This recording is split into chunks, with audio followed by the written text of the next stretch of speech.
Gazetari dhe analisti Arjan Konomi në një video deklarat nga rrjetet sociale akuzon kryeministrin Edi Rama se ka urdhëruar policinë për shoqërimin e tij dhe mbajtjen në komisariat, vetëm se përse kishte kërkuar që ashtu si qytetarëve, gjoba policia t'i vinte edhe makinës së kryeministrit në vuno të parkuar mes të rrugës. Përshëndetje, sapo kam dal nga biruca e policisë i Marës, mbas një përplasje, përballje me kryeministrin Edi Rama këtu në fshatin Vuno. Po për t'ju treguar se si rodhën ngjarjet, po t'ju tregoj që mëngjesin e sotëm, që gjithë Vunoi u zgjua përsëri me gjoba, jo vetëm atje ku janë vënë tabelat, po edhe në gjithë zonën e fshatit nga hyrja ndale me gjoba makinash. Dhe natyrisht kjo shkaktoi dhe një farë acarimi me policinë e shtetit të banorëve të Vunoj. Kur më vonë nga ora 12:30 a 1 sa ishte, unë kisha shkuar për të mbledhur fiq, edhe duke kthyer me fiq shikoj që gjithë eskorta e kryeministrit dhe kryeministri ishte ulur te kafe Vunoj me familjen e vet dhe gjithë eskorta ishte parkuar në zonën ku ndaloi parkimi. Domethënë nga tabela e parkimit e tutje ishi vendosur makina e kryeministrit, eskorta dhe policia rinte aty. Atëherë nisa të bëja një video dhe t'i thosha policisë pse nuk gjobisni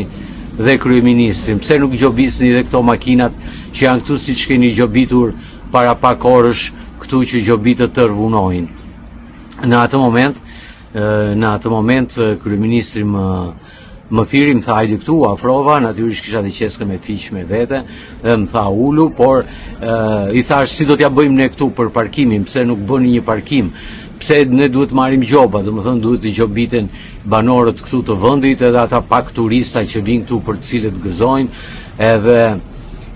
i thash ky është shqetësimi, as përdora fjalë ofenduese, as përdora asnjë lloj toni apo që mund të kisha lënë domethënë për ta ofenduar apo për kryeministrin, ndërkohë që ai më ftoi të ulesha në karige, më ftoi 3-4 herë, por nuk pati kohë sepse zonja Linda Rama me një arrogancë dhe me një histerizëm u kthye që ta lija të qetë në një farë mënyre që nuk e prisja, nuk ishte e pa konceptueshme dhe nuk e konceptoj dot se si kjo shkencëtaro ekspertja e midhjes dhe e peshkut si një nepërk muodh në fyt sa tronditi dhe djalin e saj me reagimin që pati. Natyrisht unë beta dhe i thash mirë, po t'jap disa fiq, nuk i kam për ty, i thash, po me që mu gjëndën tani t'u jap dhe në momentin që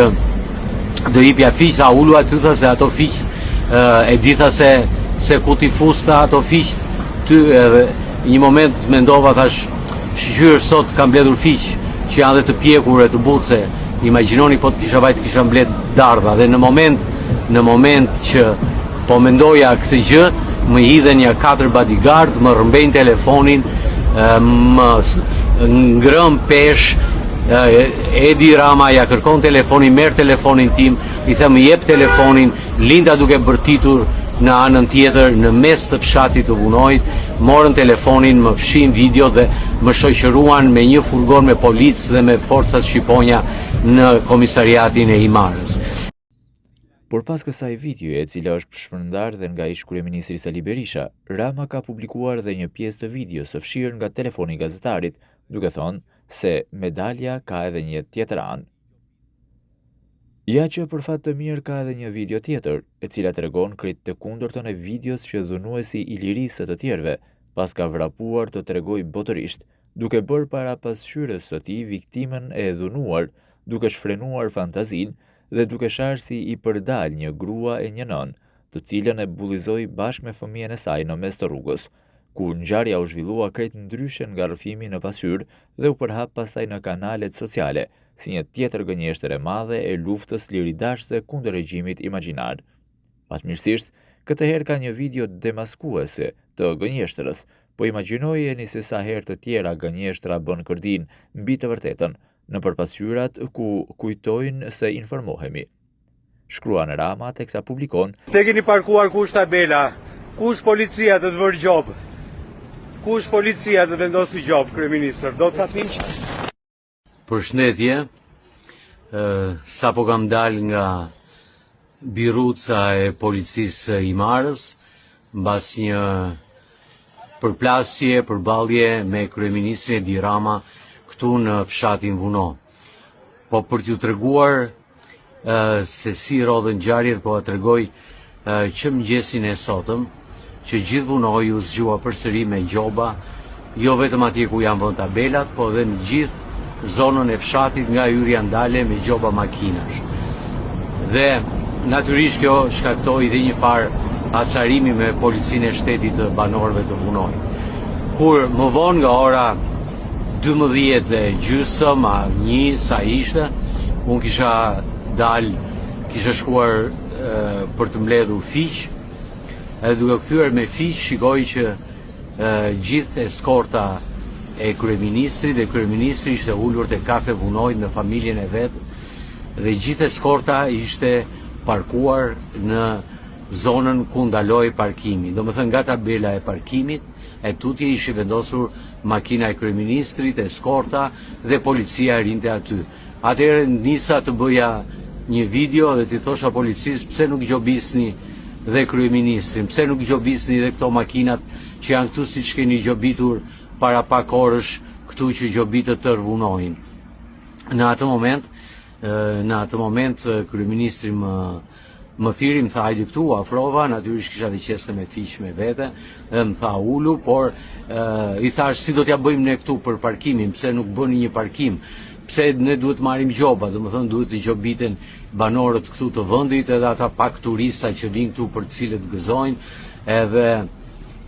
i thash ky është shqetësimi, as përdora fjalë ofenduese, as përdora as një lloj toni apo që mund të kisha lënë, domethënë për ta ofenduar apo për kryeministrin, ndërkohë që